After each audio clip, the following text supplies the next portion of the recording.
Ketika kamu punya target yang besar, jangan lupa ada step yang memang berat untuk kamu lalui mencapai hal itu, gitu. Ini untuk yang punya problematik. Untuk yang jalannya lurus-lurus saja, nikmati alurnya. Ketika kamu sudah mencapai target yang pertama, jangan lupa target yang kedua, tiga, dan seterusnya. Ketika hidup kamu punya target. Assalamualaikum warahmatullahi wabarakatuh. Halo sahabat Kamafis TV dimanapun Anda berada. Kali ini kita kembali lagi di program Madura Podcast bersama saya Dina Safira. Dan saat ini saya sudah bersama dengan salah satu narasumber, yaitu Nur Afni Maulina. Nah, setiap orang tentunya pasti mempunyai cerita dan jalan hidup yang berbeda-beda. Nah, kali ini kita akan mengulas. Kita ingin tahu lebih jauh, lebih dalam tentang Mbak Lina ya, Mbak Lina ya. Ya, jadi sahabat Kamafis TV bisa panggil Mbak Nur Afni Maulina dengan sapaan Lina. Oke. Yang pertama bisa diperkenalkan dulu dong, nih Mbak Lina, ke sahabat Kamafis TV di rumah yang sedang nonton program kita. Oke, sebelumnya Assalamualaikum warahmatullahi wabarakatuh. Perkenalkan, nama saya Nur Afni Maulina, biasa dipanggil Lina. Alamat saya dari Pademau Barat. Dari Pademau Barat. Nah, kalau misalkan sahabat Kamafis TV ini merupakan mahasiswa Yayan Madura, tentunya sudah nggak asing lagi dong dengan wajah Mbak Lina ya, karena dia adalah seorang duta kampus. Kemudian dia juga fresh graduate banget ya. Fresh banget. Jadi baru aja lulus dan dia juga termasuk apa tuh? Mahasiswa terbaik dong di lulusan periode 2022-2023. Prodi apa, Mbak? Pendidikan Agama Islam. Prodi Pendidikan Agama Islam. Saya kok jadi insecure ya gitu. Oh, jangan gitu dong. Iya, di bidang keagamaan, di bidang ya gitu. Iya gitu, kayak minim banget gitu, Mbak. Dan juga Iya, jadi Mbak Lina. Iya. Kalau misalkan dari kita, Dina pengen tahu dulu nih dari sisi hobi dulu, karena tentunya bisa dilihat dari auranya Mbak Lina ini vibes-nya positif banget. Kayaknya prestasinya juga banyak, hobinya juga pasti hobi yang positif yang bisa mempengaruhi sahabat Kamafis TV juga. Dari hobi dulu deh, Mbak Lina, dari di masa pendidikan sejak awal ya, dari SD, SMP, SMA, apakah hobinya itu juga masih sama gitu ya, dari apa ya, istiqomah lah hobinya dari awal sampai akhir, sampai sekarang bisa mendapatkan prestasi sebagai mahasiswa terbaik Yayan Madura? Oke, kalau masalah hobi, pasti setiap orang ketika berada di suatu masa berubah-ubah ya. Ketika melihat lingkungannya seperti apa juga pasti mengubah kebiasaannya, hobinya, terus keinginannya. Kalau hobi, dulu saya suka menggambar, suka juga menulis, entah itu cerita ataupun segala macam, termasuk puisi juga. Dan seiring berjalannya waktu, ketika saya mulai ikut organisasi, saya kan suka public speaking ya. Oh begitu. Jadi hobi saya tampil di depan umum, dalam artian menjadi public speaker gitu. Iya. Itu juga otomatis menjadi cita-cita dari Mbak Lina. Betul.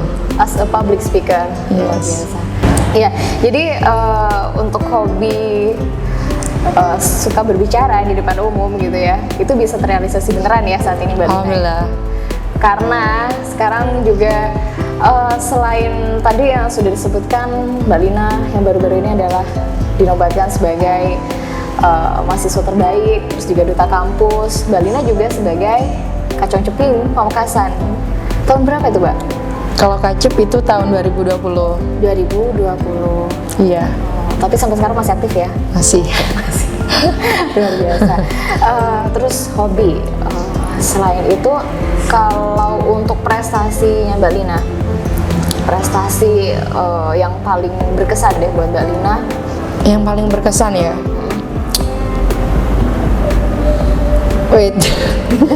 Prestasi yang paling berkesan buat saya, setiap prestasi kan pasti ada jalannya, terus rintangannya yang bisa saya tempuh sampai di titik itu. Yes. Untuk bidang literasi sama public speaking, saya merasa lomba debat pendidikan sih, yang kayak benar-benar melatih mental saya untuk berbicara di depan umum dengan menggunakan ilmu basic yang sudah saya miliki gitu. Jadi ada effort yang luar biasa. Yaps. Itu saat Mbak Lina di bangku kuliah? Iya, saat menjadi mahasiswa masih pada tahun 2021. Itu tingkat apa tuh, Mbak? Nasional. Wah, tingkat nasional, sahabat Kemafis TV. Juara? Juara 1. Juara 1. Itu tim ya pastinya ya? Yaps. Oke, ada usaha yang luar biasa. Terus tadi ada rintangan ya? Rintangan yang harus dihadapi oleh Mbak Lina. Sejauh ini rintangan atau hambatan apa nih yang membuat Mbak Lina nggak bisa lupa gitu? Misalkan dalam hidupnya Mbak Lina, kebetulan saya sebelumnya sudah pernah kenal nih sama Mbak Lina, karena kita lulusan SMA sama gitu ya. Jadi sudah sedikit banyak kenal sama Mbak Lina meskipun tidak secara privacy banget gitu, secara umum. Mbak Lina dulu pas SMA itu kayak intinya kayak apa tuh? Untuk ke hal beauty gitu enggak ya, bener banget. Jadi ya nggak jauh beda lah. Iya, dulu kayak sering dibully, kamu nggak bisa ngerawat diri gitu ya. bener. Sekarang kita udah bisa dong ya, bisa mempercantik diri, bisa mulai merubah lah, gitu. Upgrade lah, upgrade gitu ya. diri. Nah jadi dulu Mbak Lina kalau nggak salah aktif di Pramuka. Iya. Tapi sekarang Mbak Lina harus terjun di dunia kedutaan. Agent. Nah ini rintangannya juga pasti banyak kan Mbak ya, untuk merubah kebiasaan dan lain-lain habitnya gitu. Banyak sih. Kan aku basicnya anak pramuka. Iya. Kamu tahu kan anak pramuka ya tegas.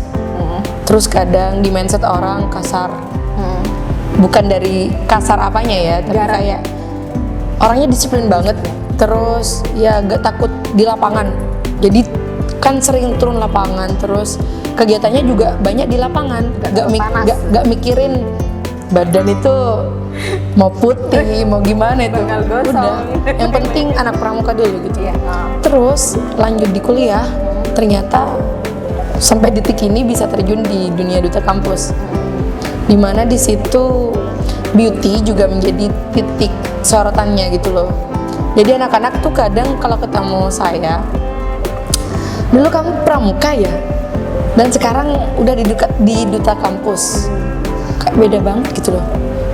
Iya, dulu kayak orang dalam tanda kutip urakan, sekarang seanggun lah gitu loh. Ya, memang harus begitu. Gitu. Jadi banyak habit yang memang bukan dirubah sih, tapi diperbaiki. Iya. Karena di duta kan ada 3 poin utama. Brain, beauty, and behavior. Brain tentunya kan kita tugasnya nanti menjadi icon dan juga menjadi promotor kampus. Gimana cara kita berpikir supaya menjadi icon yang baik, terus bisa ikut serta mempromosikan kampus dengan baik pula, supaya dikenal sama halayak umum. Terus beauty itu tentang bagaimana penampilannya, paling tidak terlihat sopan dan rapi gitu loh. Terus juga tentang behavior, tingkah lakunya, cewek seharusnya bagaimana dan cowok seharusnya bagaimana, kayak gitu sih. Jadi dulu saat Mbak Lina masih aktif di Pramuka, pribadinya mendekat ke pribadi. Bisa kalian kira-kira sendiri kan ya. Benar-benar. Tentunya nggak mudah ya Mbak ya? Nggak mudah. Itu butuh waktu berapa lama sih Mbak? Prosesnya ya, kan dari jadi anak pramuka banget sampai jadi anak duta kurang lebih 1 tahunan. Tetapi ketika udah menyelam di suatu organisasi, di suatu komunitas, insya Allah juga mudah terbentuk. Karena apa? Yang sering dilihat, yang sering ketemu, yang sering berinteraksi sama kita juga orang-orang itu gitu loh. Ya, kita berada di circle ya, circle-nya kayak apa gitu loh. Disitulah karakter kita terbentuk, kayak gitu. Tapi kalau untuk kebiasaan-kebiasaan di rumah ada juga nggak sih Mbak yang harus diperbaiki tadi ya, bukan dirubah tapi diperbaiki. Tentunya kan dulu masih remaja, sekarang sudah beranjak dewasa. Menurut aku ya, kalau untuk habit di rumah kurang lebih sama sih. Kayak gak ada yang ini benar-benar berubah dari Lina gitu. Tetap aja aku anaknya orang tua, kayak di rumah kayak gimana ya tetap aja kayak gitu sih sebenarnya. Itu dari sisi ini ya, dari sisi penampilan yang harus dirubah. Terus tentunya sebagai seorang duta kampus, seorang kacong ceping ya, sebagai ceping Pamekasan, itu ada wawasan juga yang harus dimiliki oleh mereka gitu. Itu ada upgrade juga kan, ada effort yang luar biasa juga di situ. Betul. Kalau di duta kampus kan ini ranahnya kampus ya, Madura kan ya. Kayak selayang pandang kampus, terus gimana akreditasi kampus itu harus sudah di luar nalar, sudah kayak di luar kepala. Kamu ketika ditanya orang udah gak usah buka buku lagi, sudah harus hatam tentang bagaimana selayang pandang kampus kayak gitu. Dan itu menurut saya kalau mahasiswa kampus pada umumnya kan banyak yang tidak tahu. Tapi ketika sudah ditunjuk menjadi duta kampus, otomatis wajib tahu. Wajib tahu. Iya. Untuk kacang ceping kan itu ranahnya wisata, pariwisata ya. Otomatis harus lebih tahu bagaimana tentang pariwisata yang ada di Kabupaten Pamekasan. Iya, dibandingkan masyarakat lain kita menjadi ikonik ya di dunia wisata itu. Itu ada banyak hal yang harus Mbak Lina gali dong. Benar. Itu apa memang dari dulu Mbak Lina sudah punya bayangan nih, aku bakal kesini gitu, sudah memplanning semua itu sejak dahulu kala, atau itu tiba-tiba kayak seakan-akan Allah sudah menuntun kita jalan ke sini gitu. Gimana tuh? Enggak sih, sebenarnya dari dulu kalau berkaca ke kilas balik aku ya, aku benar-benar gak nyangka ada di dunia yang seperti ini gitu loh. Kan basicnya tadi udah tahu pramuka, ternyata ketika masuk kampus masih jadi maba, ikut duta kampus dan juga terpilih kan ya. Dan step by step saya lalui, ternyata juga kan ada motivasi dan support besar dari teman-teman dan juga dosen. Saya juga ikut pemilihan duta wisata Kacang Ceping. Itu berarti bersamaan ya, Mbak ya? Enggak, lebih dulu duta kampus, baru next year-nya Kacang Ceping. Kayak gitu. Iya, jadi banyak hal yang saya tidak kira dulunya. Ternyata sudah sampai di titik ini gitu loh. Iya, kilas baliknya seperti itu. Sesuatu yang tidak disangka-sangka ternyata ada di genggaman Mbak Lina ya. Betul. Tapi kalau dari orang tua nih Mbak, lebih mendukung Mbak Lina yang pribadi yang dulu atau yang sekarang? Kalau orang tua ya, kan pasti ada satu hal ataupun beberapa hal yang menjadi tolak ukur. Kamu dulu seperti ini dan sekarang seperti ini. Kalau di bidang akademik, kalau orang tua tuh mintanya, kamu kan mahasiswa, fokusnya ya ke pelajarannya dulu, ke kuliahnya seperti apa. Karena itu tugasnya mahasiswa. Kamu niat kuliah kan memang cari ilmu. Fokus kamu cari ilmunya harus didapatkan dong gitu loh. Kalau di sisi lain mau berproses di bidang ini dan bidang yang lain, it's okay. Gitu ya. Ya, it's okay. Selagi itu positif, pasti didukung kayak gitu. Tapi dari orang tua sebenarnya dari dulu ada target gak sih Mbak Lina harus menjadi sosok Lina yang begini, harus begini, ada standar dari orang tua? Kalau namanya orang tua kan ada sekarang kalimat setinggi harapan bunda, kayak gitu ya. Setinggi harapan bunda, betul. Saya rasa semua orang tua pasti punya harapan yang besar ke anaknya. Terlebih lagi, saya kan anak tunggal. Oh Mbak, gimana? Terus di mindset saya tuh kayak kalau bukan saya, siapa yang mau diharapkan? Dari dalam segi keluarga ya. Iya. Nah, otomatis dari keluarga saya juga banyak harapan, banyak target gitu loh. Kalau dari dulu sih orang tua cuma kayak kalau bisa ranking di kelas, pas di bangku sekolah. Terus kalau di bangku kuliah kayak yang bener kuliahnya. Terus kadang dari om, dari tante gitu loh. Kamu bisa jadi mahasiswa yang benar-benar diakui ketika kayak kamu mahasiswa sejati yang berprestasi ketika kamu bisa jadi wisudawan terbaik kayak gitu. Dan itu kayak wow, ternyata aku tertampar ya dengan kalimat itu. Aku baru nyadar itu beberapa bulan yang lalu. Kan ada beberapa lomba-lomba yang aku ikutin, terus alhamdulillah dapat. Nah, ketika kumpul, ternyata pembahasannya seperti ini. Iya benar, kamu sekarang dapat prestasi ini, prestasi itu. Tapi sebagai mahasiswa sejati, kamu bisa dikatakan berprestasi ketika kamu jadi wisudawan terbaik. Nah, di situ aku tertampar. Itu sudah mulai tertanam ya. Wow, kayak iya ya, benar juga ya, kayak gitu mikirnya. Ya, like this. Harapan keluarga tuh besar banget dan jadi beban juga sebenarnya. Tapi jadi motivasi juga. Saya berterima kasih banyak sama keluarga tentunya. Kayaknya kalau tanpa motivasi dan juga harapan dari mereka, aku akan stagnan deh. Iya, nggak bisa berproses lebih banyak gitu loh. Tapi bagi Mbak Lina sebenarnya menganggap semua itu, Mbak Lina tadi menyebut itu beban gitu ya. Beban yang sangat berat, apalagi Mbak Lina satu-satunya harapan di keluarga. Betul. Untuk merubah atau menjadikan keluarga itu menjadi lebih baik gitu nantinya. Mbak Lina menanggapi itu semua gimana nih gitu? Saya jujur ya, berat banget. Berat banget. Jadi ketika saya berproses, ketika mau lengah nih, kayaknya aku harus jadi biasa aja deh. Gak usah terlalu ditarget, gak usah terlalu berharap ini itu gitu loh.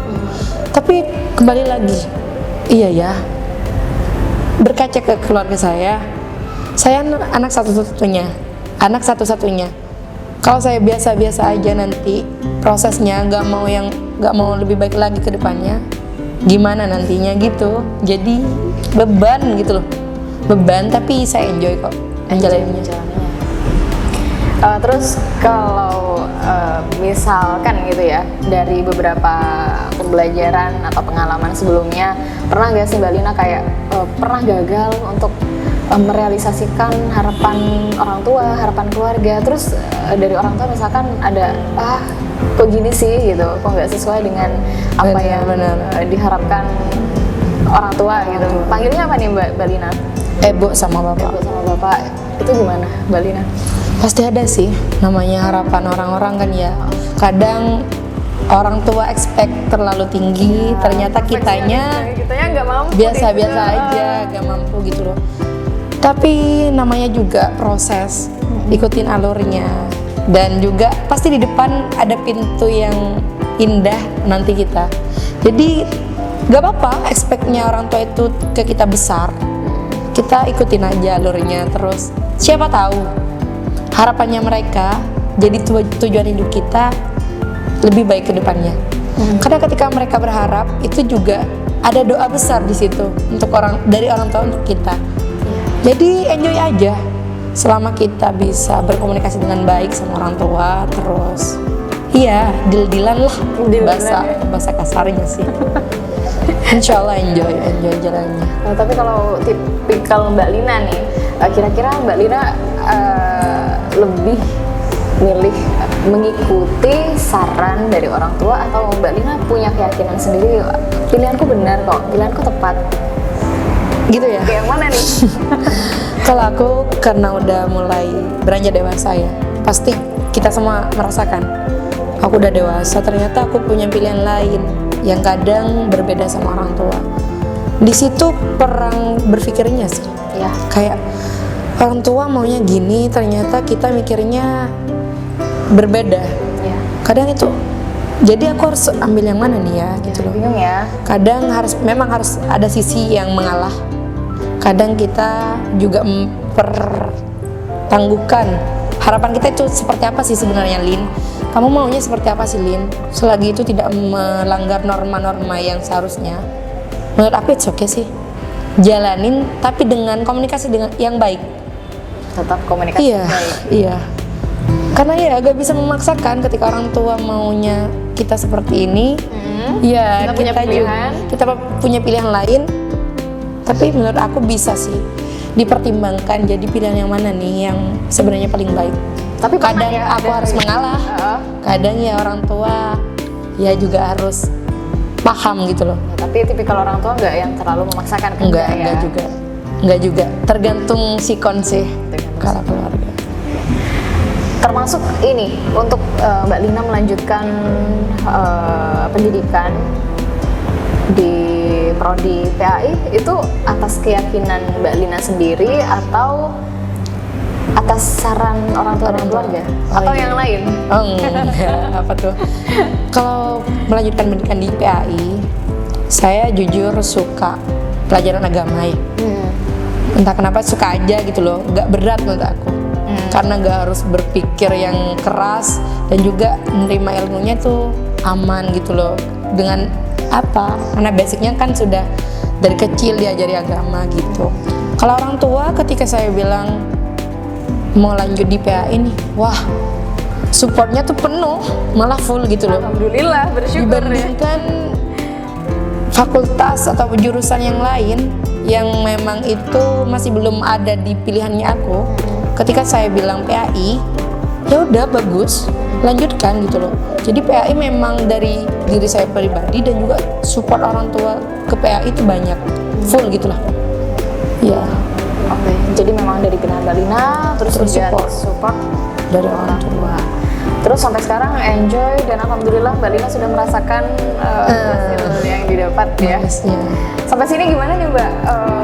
Apakah dari semua ilmu yang Mbak Lina dapat itu kira-kira nanti sebagai bekal untuk karir atau hanya sebagai, karena kita menyadari gitu kita perempuan gitu, kadang kita punya batasan-batasan ruang gerak tertentu yang nggak bisa memaksakan diri untuk kita melanjutkan karir. Kalau di pandangan Mbak Lina gimana nih? Kalau menurut aku PAI itu bagus banget, kayak itu dibutuhkan loh, entah itu di kehidupan masyarakat, apalagi pribadi ya, kayak untuk progres kita ke depannya sebagai pertama hambanya Allah, terus hablum minannasnya juga nyampe nanti, apalagi hablum minal alam. Jadi di PAI itu dipelajari semuanya sih menurut aku. Terus impactnya ke aku tuh besar juga. Kayak aku ngerasa ya ternyata aku memang butuh prodi ini loh. Dan karena aku merasa butuh dan juga ingin, jadi aku enjoy jalaninnya. Tanpa merasa kenapa aku harus pilih ini sih. Padahal aku pengennya itu enggak. Karena aku udah enjoy, aku milihnya udah kayak legowo banget dulu.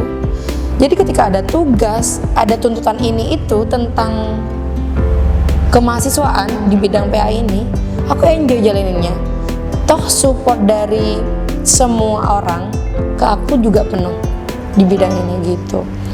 Jadi target-target yang sebelumnya udah ditentukan tentang aku jadi mahasiswa ataupun jadi anak itu mudah. Karena apa? Ya enjoy, udah sesuai dengan pilihan hati gitu loh. Pilihan hati yang harus dikedepankan.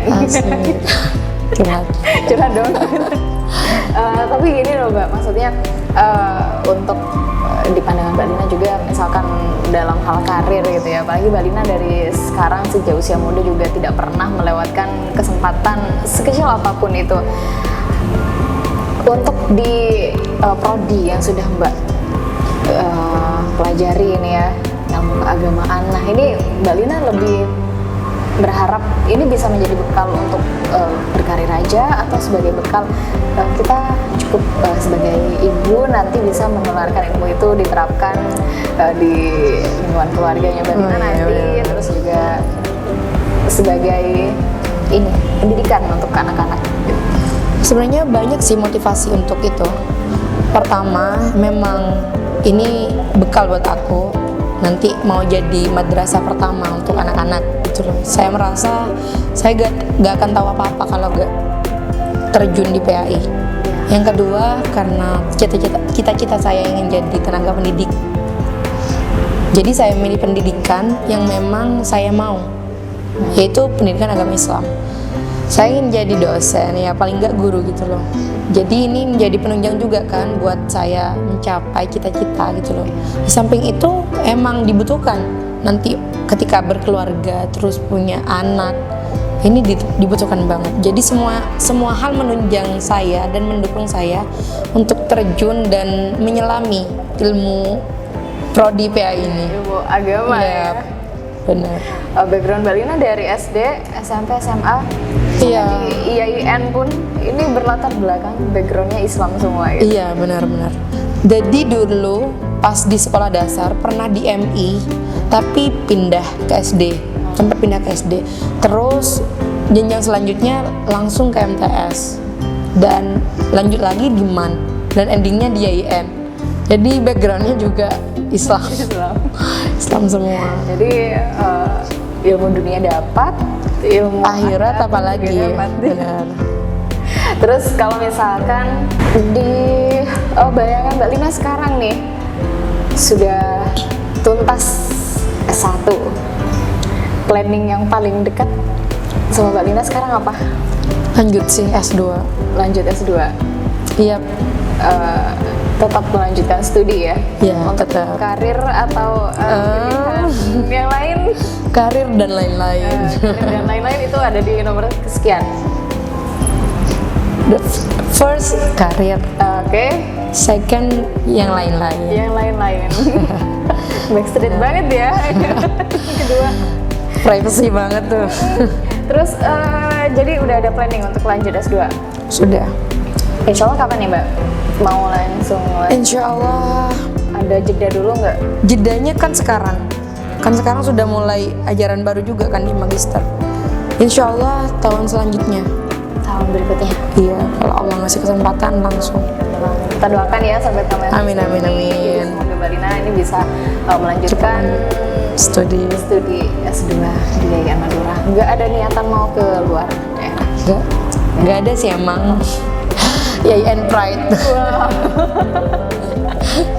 IAIN Pride. Oke, karena waktu kita terbatas nih Mbak Lina, terakhir ada nggak sih Mbak quotes gitu dari Mbak Lina yang paling ditanamkan dalam diri, jadi motivasi untuk Mbak Lina pribadi yang itu bisa juga dikeluarkan untuk sahabat KM Hafiz TV. Apalagi kita melihat juga Mbak Lina tentunya dari segi tantangan tadi kita udah tahu gitu ya. Alhamdulillah orang tua memberikan dukungan ya, support gitu. Selagi ada hambatan-hambatan yang lain yang mungkin belum Mbak Lina sebutkan, itu juga bisa menjadi cambuk bagi sahabat KM Hafiz TV di rumah, itu boleh disampaikan ya Mbak? Benar. Jadi untuk motivasi ya, ketika kamu punya target yang besar, jangan lupa ada step yang memang berat untuk kamu lalui mencapai hal itu, gitu. Ini untuk yang punya problematik. Untuk yang jalannya lurus-lurus saja, nikmati alurnya. Ketika kamu sudah mencapai target yang pertama, jangan lupa target yang kedua, tiga, dan seterusnya. Ketika hidup kamu punya target, di situ kamu punya tujuan.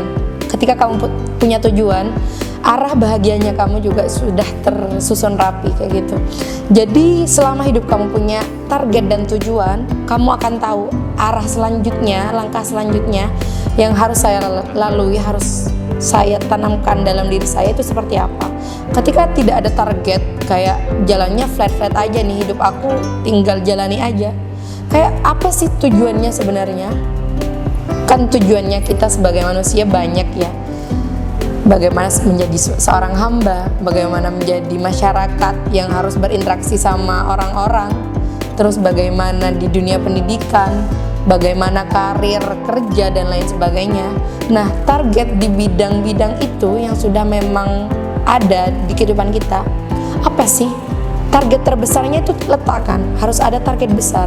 Jadi ketika kamu udah mau mencapai target, kamu sudah ada plan. Ternyata aku harus begini setelah ini. Di situ arah jalan hidup kita itu seakan-akan skemanya jelas. Harus seperti ini, harus seperti itu. Jadi gitu. Untuk yang belum punya tujuan ataupun motivasi, sudah mulai sekarang, meskipun sudah rada terlambat, lanjutkan. Harus ada target, harus ada motivasi besar yang harus kamu tanamkan dalam diri gitu loh.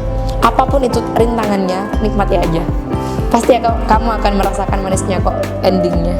Iya, happy ending. Happy ending, jangan sad ending dong. Jangan. Kalau sekarang lagi set ending, kita beranggapan itu sudah ending dan ternyata sad banget ya gitu. Tapi Nanti Kalau kamu merasa sad ending sekarang, berarti kayaknya bukan ending deh, masih. bukan. Ini masih ada Pasti ada. landing yang sudah Allah kasih. Benar. Habis ini gitu. Pokoknya Apa ya? sampai happy ending. Nah itu dia untuk quotes terakhir nih. Jadi motivasi untuk sahabat kayak Mafis TV di rumah. Semoga ini benar-benar bisa membuat kita menjadi lebih baik lagi, menjadi Insya Allah. referensi perjalanan hidup yang mungkin meskipun nggak sama-sama banget, serupa tapi tak sama gitu ya. Oke, mantap. Ya, semoga ini bisa memberikan manfaat bagi kita semua ya Mbak Lina. Amin, ya. Dan insya semoga Allah. kita bisa bertemu di kesempatan lain Iya, nantinya. see you. See you. Oke, sahabat Mafis TV di rumah, cukup sekian untuk program Madura Podcast kali ini. Dari Mbak Lina tadi sudah quotes ya. Sudah. Ada tagline terakhir nggak nih yang mau diucapin lagi? Sudah cukup? Ada? Ada. Ini moto sih. Do the Oke. best for your trust and wish. Jadi lakukan terbaik untuk keyakinanmu dan apa yang kamu cita-citakan. Luar biasa. Ini menjadi closing statement dari Mbak Lina dan kita cukupkan Madura Podcast sampai sini saja. Sampai jumpa di Madura Podcast berikutnya. Saya Dina Safira pamit undur diri. Wassalamualaikum warahmatullahi wabarakatuh.